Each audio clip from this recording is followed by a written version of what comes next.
How do you motivate yourself? One of the things that we must do is that we must be involved in working on achieving self-mastery. You must work on yourself continuously. Never be satisfied with yourself. Always know that as you invest the effort and time on you, that's the greatest ability that human beings have above animals. See, a dog can't be anything but a dog. Tree can't be anything but a tree. Human being, you've got unlimited potential. You can put effort on you, and by concentrating on you and developing you, you can transform your life wherever you are right now. So you want to work on yourself. You want to read books that inspire you and motivate you. You want to listen to tapes over and over and over again. And I suggest that you listen to tapes when you first get up in the morning. You want to control the spirit of your day. When you first wake up in the morning, your mind is operating at 10.5 wave cycles per second. That's when the subconscious mind is most impressionable. Whatever you hear in the first 20 minutes when you wake up, that will affect the spirit of your day. When you listen to tapes, listen with relaxed belief. Believing that this can happen for you. And by listening to them, listen to them over and over and over again, and you will get a breakthrough. And as you continue to work on yourself, you will begin to expand your vision of yourself. You'll begin to work towards self-mastery. And you will begin to see it reflect itself in all the dimensions of your life, your mental life, your physical life, your social life, in your relationships, your monetary life. So concentrate on developing yourself. Because if you don't, I guarantee you that you will make a settlement. And most people have.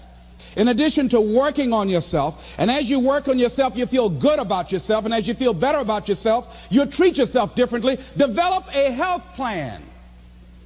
See, you can't feel well and do well if you don't have good health. You can't perform if you don't have your health. Your health is valuable. Develop a health plan. A plan that you will follow, because this is the only vehicle that you have to carry you through this experience called life. And you want to take good care of it because you love you enough. You care enough about you. And that's not easy. It is not easy having a health plan and sticking to it. But you're worth it doing it again and again and again. I have lost 22 pounds several times. Next thing is, as you take care of yourself, the next key is keys to motivation, to self-motivation. You want to live life with energy and passion. You want to make a conscious effort to be lively. See, in life, you either saying hello or goodbye. You either on the way or in the way. Leave dead people alone. Some folks just walking around looking sad. How you doing, honey? Stay away from these people. Just go away from them. It affects you.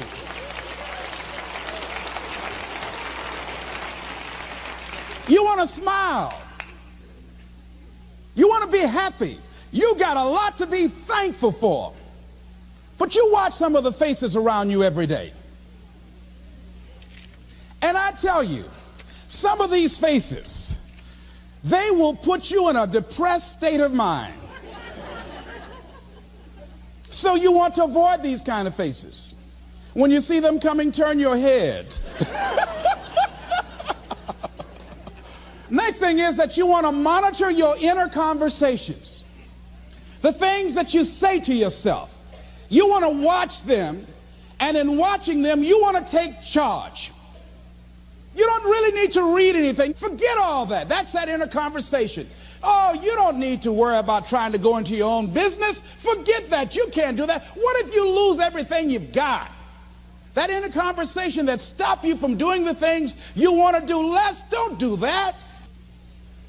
The next thing that is a key to self-motivation is that you've got to ask yourself, what do I want out of life? What do you want out of life? What do you want out of a job? What do you want out of a career? What do you want out of a relationship? What do you want? What gives you your life? How will you know when you got it? What will make you happy? You need to know. You need to start asking yourself some questions. What do I really, really, truly want? You need to be exact about that. Don't be vague. Oh, I just want to be happy. That's too vague. What will make you happy? How will you know when you got it? Zero in on it. Be exact. Be specific. And as you do that, that will stimulate that superconscious mind, or the reticular activating system of your mind, that will begin to find those things, to identify with it.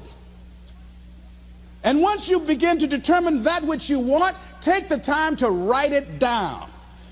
Don't just think about it. Write it down. That is a subjective process that engages the subconscious mind. Write it down. Once you write it down, read it 3 times a day, morning, noon, and night. Why is that important? Because what it will do, it will cause you to focus. It will cause you to concentrate.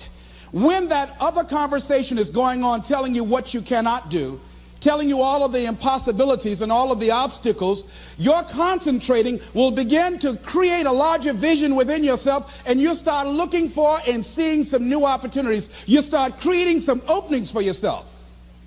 As you begin to read that every day, day in and day out, that will make you focus. That will discipline your thinking. And you'll get all kind of creative ideas. As I talk to you right now, being involved in this immersion process, you're going to create some openings for yourself. You're going to get some ideas. You're going to feel your adrenaline flowing, and you're going to think about something, some idea you had, and you say, I want to go back and I'm going to look at that again from a different vantage point, not from the level of the problem or the obstacles that I encountered, but from a higher vantage point. Because what you will begin to see and to know as I talk to the higher consciousness within you, that you are powerful, that you are a miracle worker.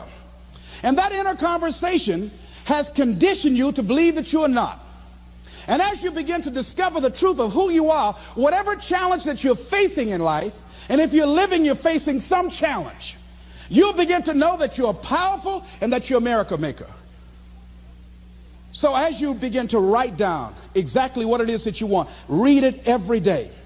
The next thing is, see yourself there. How will you feel once you get there? What will the experience be like for you? What will be different? What kind of person do you have to become in order to get there? Visualize yourself there, living the experience. You want to see yourself beyond your circumstances. You got a challenge, see yourself beyond your challenge. See yourself with the challenge already resolved. And knowing that all is well, seeing yourself in control and in charge of your destiny, being healthy and happy.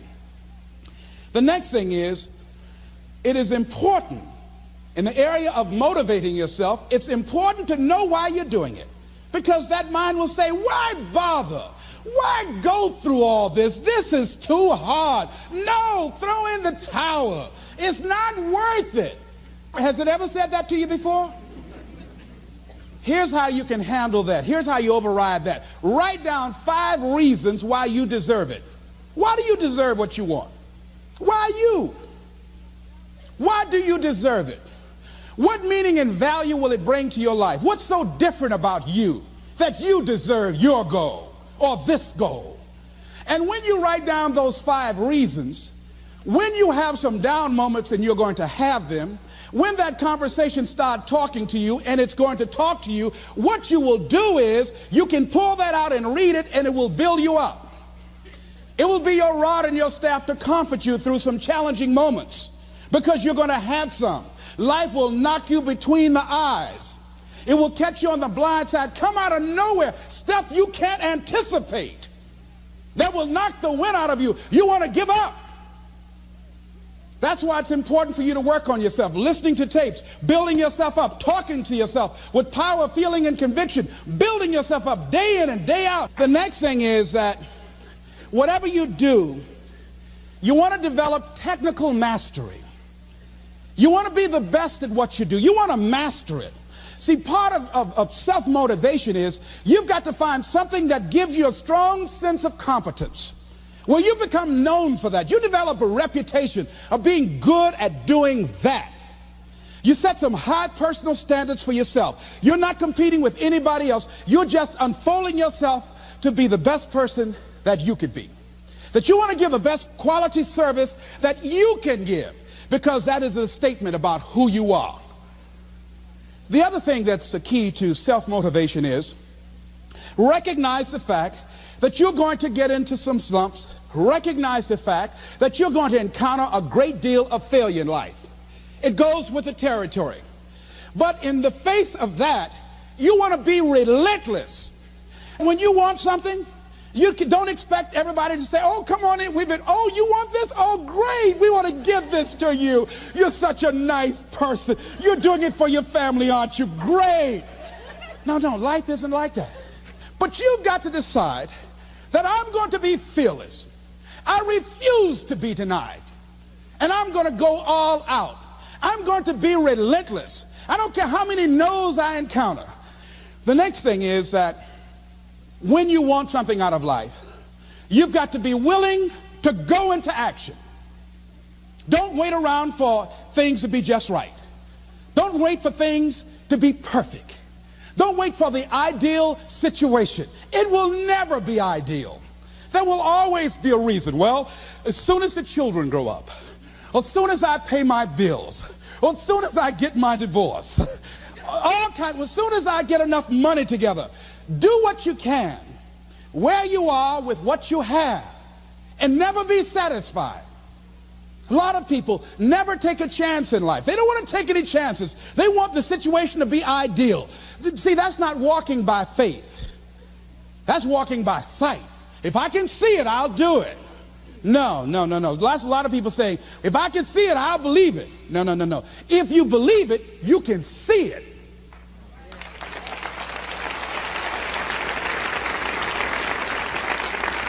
And don't be disturbed because no one else can see it. That's not unusual.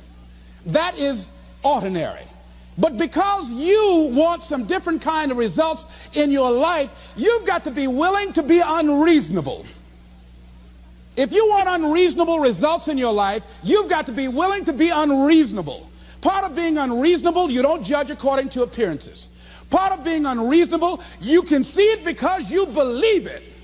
That's part of being unreasonable. Part of being unreasonable, you're like Paul, who said, you must have the faith to call forth those things that be not as though they were. That's part of being unreasonable. Most people won't do that. One of the keys to self-motivation that empowers you is that you want to find a cause larger than yourself. Find something that you can contribute to. Find something that you can make a difference because you can. Part of what feeds your larger vision, part of what gives you a reason for being, part of what gives you your life is being able to give something back.